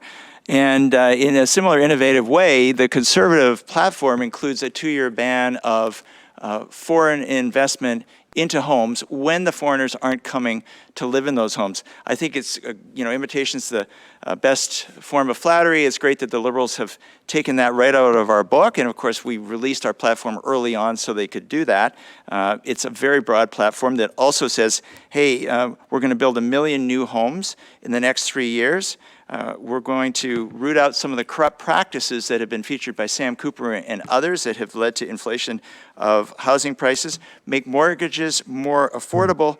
And the contrast, the Liberals talk about a $70 billion housing plan. Brilliant. Billions and billions and billions. We don't know where it would go, but presumably to their friends. Thanks, John. I'm doing my best there, wonderful Whistler public to refrain from editorial comments on the questions, but I gotta say to Anonymous, this one's a doozy. It's worth saying that. And it's going to Albie Lewis with a rebuttal from Mike Simpson. Albie, you worked for Al Jazeera English, who is funded by Qatar. They also fund Hamas and other terrorist organizations. Why? What's your position on Iran? Oh, awesome. A racist question. Thanks, Anon. Thanks for not having the courage to put your name on that. Yes, I'm very proud to have worked at Al Jazeera English Television between 2008 and 2010. I founded a show, hosted and produced a show called Fault Lines, and I encourage anyone to look up my journalism from that period. It was an extraordinary time. Al Jazeera English is, of course, the state broadcaster of Qatar. It's the first global news network that is based in the global south, and its mandate, and the reason I was excited to go work for it, was that it was trying to give a voice to the voiceless. That was his corporate slogan, and be the first 24-hour news station based in the global south. My boss at Al Jazeera English was Tony Berman, who had been my boss at the CBC before. He was the head journalist and director of news at CBC for a very long time, an excellent Canadian journalist. I actually preceded him at Al Jazeera, but he was my boss there for a couple of years. I'm very proud of the work that I did there. Al Jazeera Arabic is a channel that gets smeared by a lot of Islamophobes. I don't have an opinion on Al Jazeera Arabic because I don't speak Arabic. And unlike the people like Anon who have racist opinions about it, I don't know. I don't speak Arabic. I will say that state broadcasters are problematic. I find the CBC problematic. The CBC gave the NDP climate platform to an oil industry lobbyist to evaluate. And shockingly, she found it was not very good, not to her taste. So yeah, the state broadcasters have problems, but Al Jazeera English is a public broadcaster. I did great work there. Great channel. Thank you. And Mike? Well, first of all, I actually enjoy Al Jazeera an enormous amount and often go there to get news. So I'm not sure what the question was around the problem with Al Jazeera. They do find news. I think the more interesting part of the question is Iran, because actually in our riding we have about 6% Persian population. And in talking to them, and I'm in the two newspapers this week that are Persian and in Farsi, and one of the questions that has come up is, what is my opinion on sanctions in Iran? Because Iran is obviously, the situation is incredibly complicated even now as we speak, because Iran is terrified about the Taliban. And the Taliban have taken over one corner of that part of the war, of Afghanistan, which I can't remember the name of the group, but basically it's the last little stronghold there. And for those of us that have been watching in absolute horror what is going on in Afghanistan and know what that means for women in Afghanistan and know what that means for the future of that region, I would go back again to saying that sanctions are important and they need to be used very, very carefully because they can, oh, I've run out of time. Right. Guess I can't. No, Sorry. no, I wanted to hear the you. rest of that. Yeah. I was right into that. Sorry, guys, but Ask thank me, you I for guess. respecting the timing rules, Mike. I like that you were like self-policing. So I just saw it that go was off, excellent. I was like, whoops, I ran out of time. Okay, and this is another Albie-Mike matchup directed to Albie with a rebuttal from Mike Simpson. And we probably can take one more public question after this, and then we'll need to move on to candidate closing statements. So, Albie, your record on the environment is strong, but the current platform for your party, the NDP, is not. How will you shift your party's policies? I disagree. I want to push the NDP further on climate and the environment, but I think this platform is the best that the NDP has ever had. And one of the reasons for that is that the NDP has increasingly been reaching out to the climate movement in consultation. Mike and I agree on places that the platform should go further, and one of the things I'm excited about getting elected is to push the whole debate in the House of Commons from a position of science grounded irrevocably in the science, in the climate emergency, and the big changes that we need to make. According to the IPCC, which Patrick likes to cite in support of the Liberal climate platform, we need, this is a quote, rapid, far-reaching, and unprecedented changes in all aspects of society. Do you think we're going to get that from a Liberal government? Do you think we're going to get that from going back to the Harper years with an Aaron O'Toole government? We will only get that from an NDP government. The NDP is the only party that has the courage to take on big corporations and actually enact the level of change that the science requires. I'm excited to go and fight for that within the caucus, within the House of Commons, any place I can. The climate movement, which I've been part of for a dozen years or so, I'm a latecomer to the climate file, I'm the first to admit that, has been pushing phenomenal Green New Deal programs that speak about the housing, transit, and economy of care potential to slash emissions and improve people's daily lives. But we have transformational change to make. And I am on fire for that, and I'm ready to push for it inside and outside the gates. That's why, win or lose, on September 21st, I recommit myself to the struggle for climate justice. I will never stop. Thanks, Albie. And we're going to go over to Mike for a 60-second rebuttal. I'll try to be faster too. I think the question hits it right on the button, which is that the person that represents you in Parliament is also constricted by their platform of the party. And in this case, the NDP platform falls short for one reason. And every Green and NDP person needs to reflect on this, which is that if we don't follow the science, we don't actually get out of the pickle. And the science is incredibly clear. We've got to reduce by 60%. If you ask the Climate Action Network or the David Suzuki Foundation, they will tell you those numbers. That's the numbers that we must follow. In fact, if you take the numbers that we must follow, because many countries in the developing world will not be able to move as fast as we, the number you'll hear is 140%. These numbers are far beyond the political numbers that we're throwing around in party platforms. And what I would say to everybody who's serious about this subject, if you're serious about it, there's only one thing you can do. And that's what Greta Thunberg says. Lock yourself to the science. And the science is, you can't argue with the physics of climate change. We are well on our way to 3.5. And if we go with the NDP, you're going to get that. Thank you. In continuing with the voted upon questions using the citizen democracy here, there's definitely a Avi Mike mashup is like the duet of the night. So this question directly to Albie Lewis with a rebuttal from Mike Simpson is, where do you stand on old growth logging? That's why I was careful to be very clear at the beginning. We can't cut down one more elder of the forest, not one more old tree. There's so little left, and there's so much more that needs to be protected.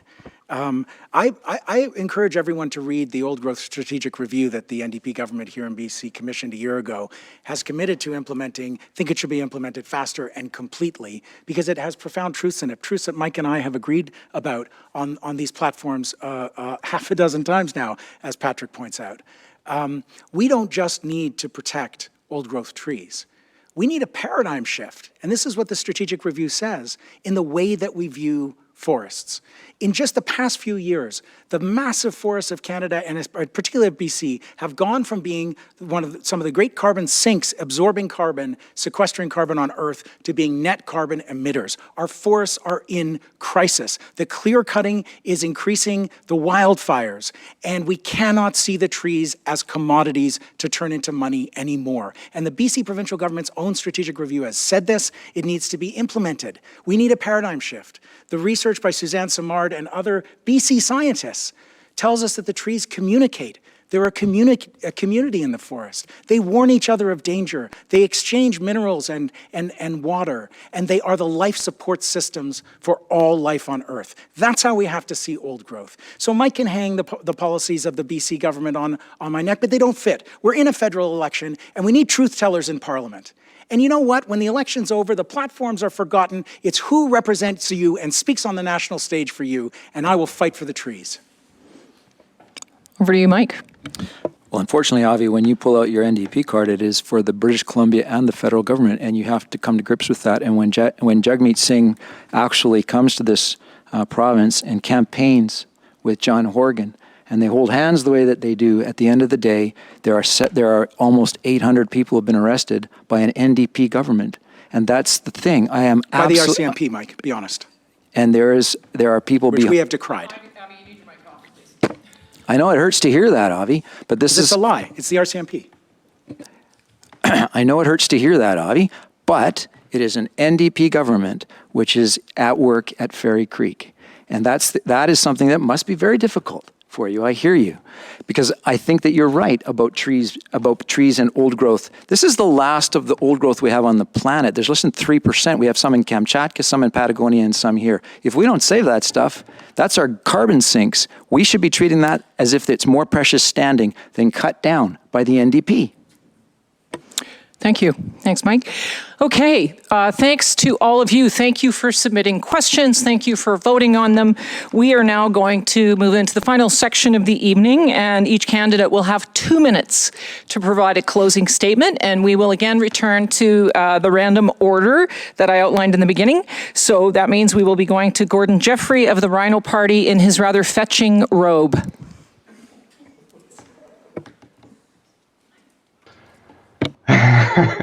I am a robe enthusiast, it is true. Shout out to all of my robe homies watching at home. Did you see how he just filibustered in response to my question earlier, Patrick? Classic Liberal. Ironic that the two biggest parties seem to have the two weakest candidates here today. But hey, it's difficult to find people with strength of character to be utter shills. He and the Conservatives, their parties care about one thing: holding on to their power structure and the money that comes with it, the Liberals and Conservatives, that is. Lately, the Liberal Party can't shut the hell up about Harper. They've had 6 years to undo any damage done by Harper, but have chosen not to. 6 years to close loopholes for pipelines. Instead, they bought one with billions of our dollars. 6 years to meet environmental commitments, and Trudeau's utterly failed, despite his propaganda machine's current efforts to convince us otherwise. 6 years to restore freedom of the press, yet it's worse than ever. 6 years to legislate against subverting and sidestepping our democracy, and yet Trudeau has embraced these practices more than Harper ever did. Instead of merely ignoring women and minorities like the Tories, Prime Minister Blackface actively uses them as props and engages in mass tokenism. Oh yes, Trudeau, believe all women, except of course Jody Wilson-Raybould, Jane Philpott, Selena Caesar Chavan, Gropius accusers, Raj Saini's many accusers, the list goes on. This man is hypocrisy personified, and if you believe what he says, please reach out to me as I have a lovely bridge to sell you. With the Conservatives releasing a shockingly progressive platform, the two parties are more similar than ever before. To Liberals and Conservatives both, you are all equally worthless piles of votes and tax revenue. If you must vote for one, let me ask you this. What's worse than a probable liar and hypocrite? A known liar and hypocrite. Anyone but Trudeau. Anything but Trudeau. A pile of dead rats in a trench coat over Trudeau. Don't give them what little power you have. Give it to somebody with the courage and responsibility to call out these snakes, these gargoyles, and their wicked ways. Help my message grow, because if every disillusioned voter who's given up on our system voted for me, I'd be a shoo-in. I'm Gordon Jeffrey, and I'm here to fight for you. Thank you. Thanks, Gordon. Also a thumbs up on perfect timing. Thank you for that. Over to you, Patrick, for 2 minutes. As I said off the top, I got into politics to help this community that's my home. And being able to work on behalf of this community and our entire riding over the last 2 years has been the most fulfilling work of my lifetime. And I've been here as much as I could while I had to stay 6 feet distance, and I've done that virtually. And the work and those meetings that I've been able to have over that time led directly into the supports that we delivered during the pandemic. And some of those supports are going to be necessary to continue on. And I'm going to keep meeting with businesses and individuals and organizations to make sure that I'll be your voice in Ottawa. Some of those things are going to be extensions of the wage and rent subsidy for tourism businesses that I know are so critical to make sure that we can get through to the other side of this pandemic. It's going to mean continued investments in affordable housing and having an affordability plan overall. Some of those, John was asking about that national housing strategy. It's made some large investments in Whistler. The Granite Ridge project, which I mentioned, is already housing 100 Whistlerites, and a project that was approved right before the 2019 election, which is housing almost another 100 Whistler workers. So this is the type of programs I'm going to keep working on for Whistler as we tackle some of the biggest challenges that we're facing in our country and in our world. And one of those, of course, is on climate change. And we're the only party that has a credible plan to fight climate change. We're the only party that can and will fight climate change. And having somebody within government to be your advocate that cares about climate change is really critical to make sure we keep moving forward on this important issue. So a lot of work has been done over the last 2 years. Like I said, it's been the most fulfilling work of my lifetime. And if you put your trust in me again with your vote in this election, I'm going to continue to do everything I can to be your voice in Ottawa. Thank you, Patrick. Over to you, John. The most heinous thing that you can do to democracy is to run down the institutions. And the best way to run down institutions is to destroy the trust people have in public life.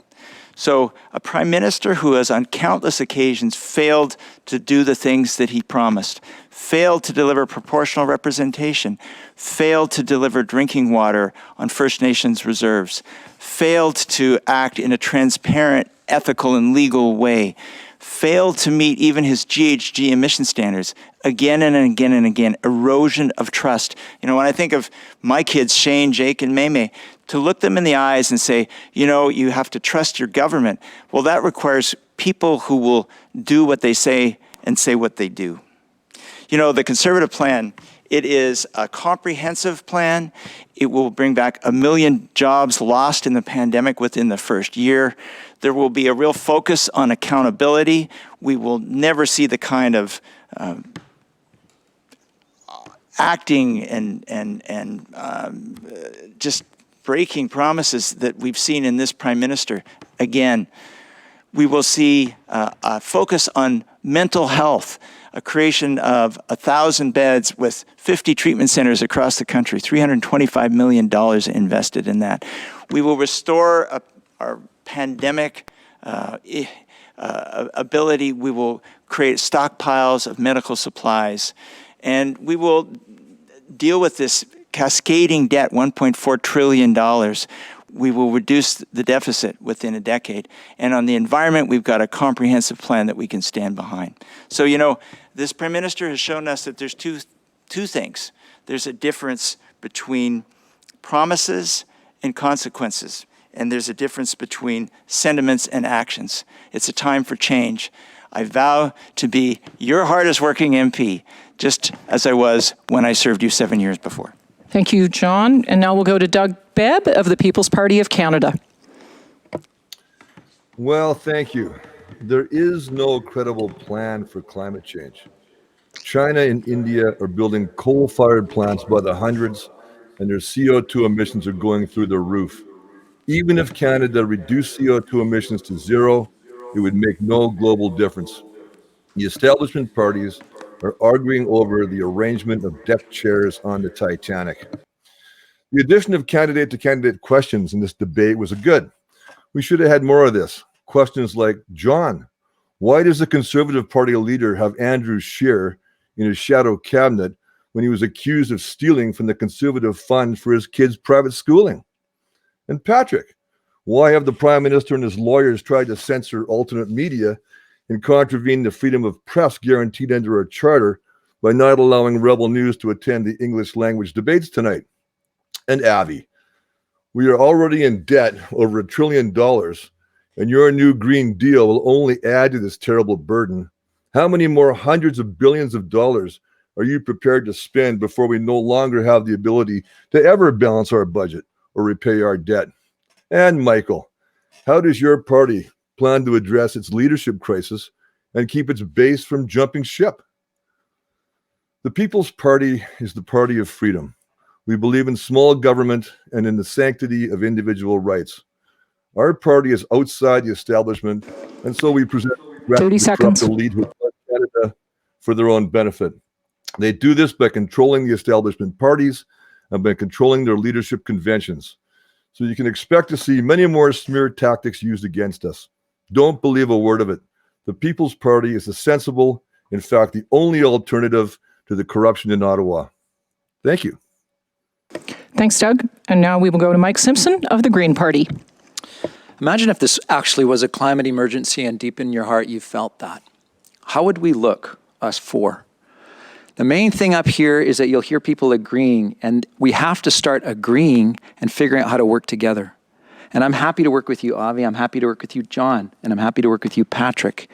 And that's what I would propose, is that you who are voting tonight and trying to figure us out could a Green voice right now, because you all want to lend the credibility of Greens. Avi, you say, you know, here's the Greens for Avi, Greens for Avi. Or you'll say, my tie is both green and blue, John. These are all ways in which everybody wants to be green because we do have a lot of credibility on the science and on the creative ideas that we put forward. But what I would suggest is this, is we also need we need a Green voice in Parliament to be able to get through this climate emergency. And the way that we're going to do it And what I would say is incredibly important is that we have an immediate climate cabinet in which we can sit down together, drop the partisan politics for a while, and actually figure out what are your good ideas. Because each one of you has good ideas, and I know we have good ideas, but we have no time. That's the problem. I wouldn't be in politics otherwise. We have zero time left. And so a all-party climate emergency cabinet that is also represented proportionally by how people voted in Canada. Wouldn't that be amazing? Because then we could have the proportional representation that the Liberals promised us, and you could have people in that cabinet that represent all the views of Canada, and you could trust that we would have to cooperate. And the part that would be the most fun is to put us all in that room and say, come up with a solution, and come up with it in time, and stop all of the vitriolic behavior, and let's get the job done. Because your kids don't have time, my daughter doesn't have time, we've run out. And that's what you can expect from me, is to be able to champion that in Parliament. I do hope that you'll vote Green and trust that we can get that voice in there.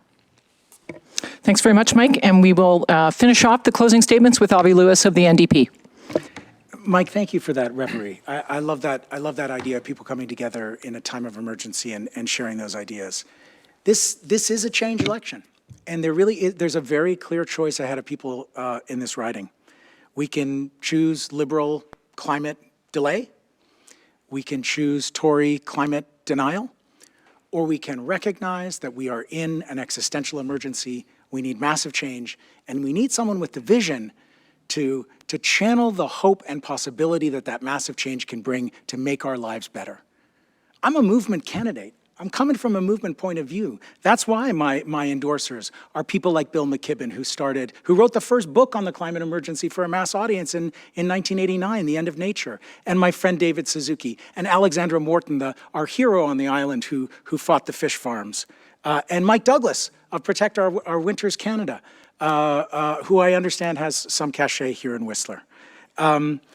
We need massive change, and that means that we come out of the pandemic, and the pandemic recovery is a Green New Deal for all. We slash our emissions dramatically in a few years by creating hundreds of thousands of good family-supporting jobs in the new clean housing, in the new clean transit, in the care sector. Long-term care needs complete reinvention and to be brought into the public sphere so we can take care of our precious elders and pay the people who take care of them a dignified wage. Universal childcare, all of these things create economic activity, support local businesses, pharmacare, all of the possibilities that we have as a people of peoples can improve the prospects of daily life for all of us as we confront the emergency. We need big change, though.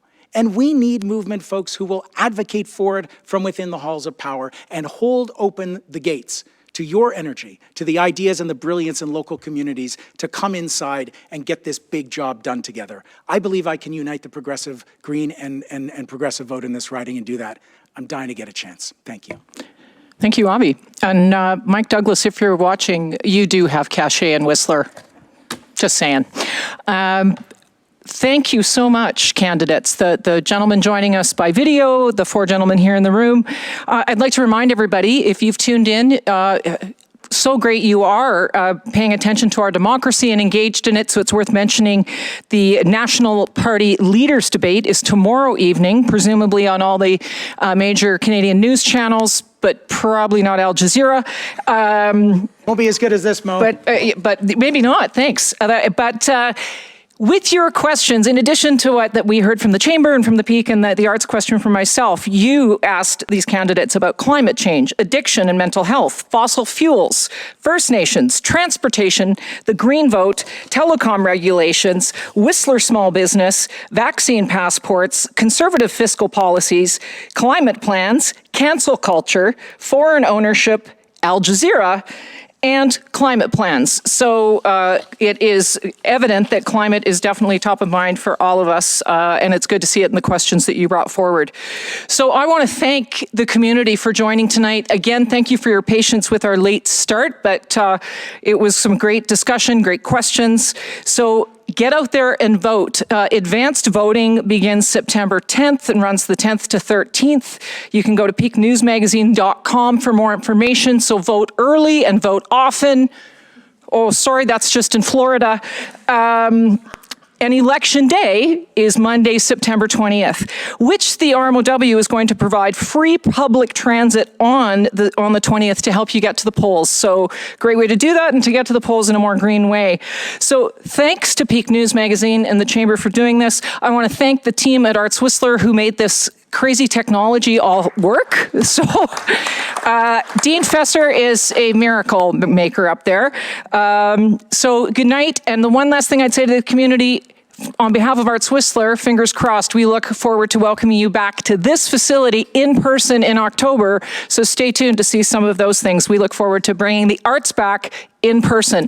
Don't forget to vote. Every election is important, whether or not you like the timing. It's important. It's a democracy.